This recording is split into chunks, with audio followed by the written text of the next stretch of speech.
ఇంజనీర్కి అడ్వాన్స్కి వాటికి వీటికి అని 20 లక్షల దాకా ఖర్చు పెట్టేశాం. వడ్డీ ఒక 30 లక్షలు. అంటే ఇప్పుడు వాళ్ళ డబ్బులు వాళ్ళకి ఇవ్వాలి అంటే మనకి 50 లక్షలు కావాలి.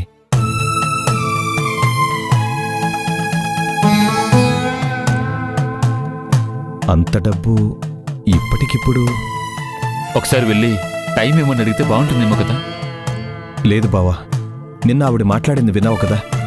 చెప్పిన టైంకి డబ్బులు ఇవ్వలేదు అంటే మళ్ళీ ఇంటి ముందుకు వచ్చి గొడవ చేస్తారు. నలుగురిలో పరుగు పోవడం తప్ప ప్రయోజనం ఉండదు. మరి ఇప్పుడు ఎలా చేస్తావురా? అంత డబ్బు ఎక్కడి నుంచి తీసుకొస్తావు? అదే ఆలోచిస్తున్నానక్క.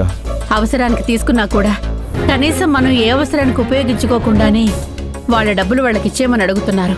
పైగా మనల్ని వడ్డీ కట్టమంటున్నారు. ఒరే రాఘవ, ఏం చేస్తావురా? ఏదో ఒకటి చేయాలి నాన్న. వాళ్ళ డబ్బులైతే వాళ్ళకి వెనక్కి ఇచ్చేయాలి. కానీ ఎలా ఇవ్వాలనేదే అర్థం కావట్లేదు.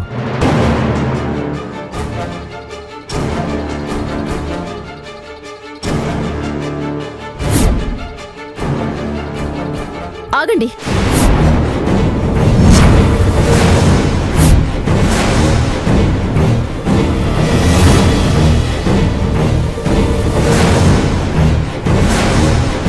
మాధవ, భూమి, అక్క,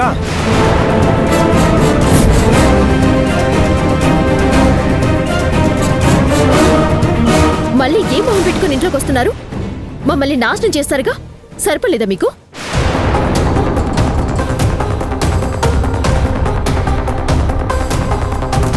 చూడండి, మీరు చేసిన పనికి ఆ రుద్రాన్ని ఇంటి మీదకి వచ్చేసి ఇప్పటికిప్పుడు వడ్డీతో సహా 50 లక్షలు కట్టమని కూర్చుంది.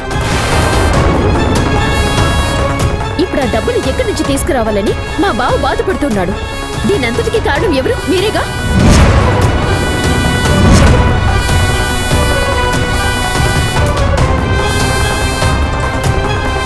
ఆ రుద్రాన్ని అడిగిన ఒక్క మాట చెప్పేసుంటే ఈ గోలంతా ఉండేది కాదు. మా బావ డబ్బులు ఇవ్వాల్సిన అవసరం ఉండేది కాదు.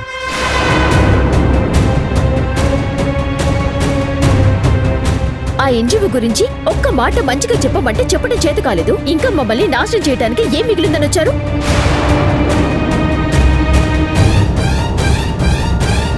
మీరు కోరుకున్నట్టే వాళ్ళ డబ్బు వాళ్ళు తీసుకోవడమే కాకుండా 30 లక్షల వడ్డీ కూడా కట్టమని చెప్తున్నారు.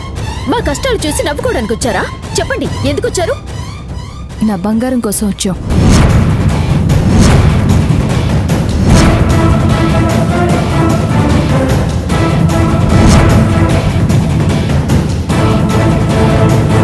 బంగారం కోసం వచ్చావా? నీ బంగారం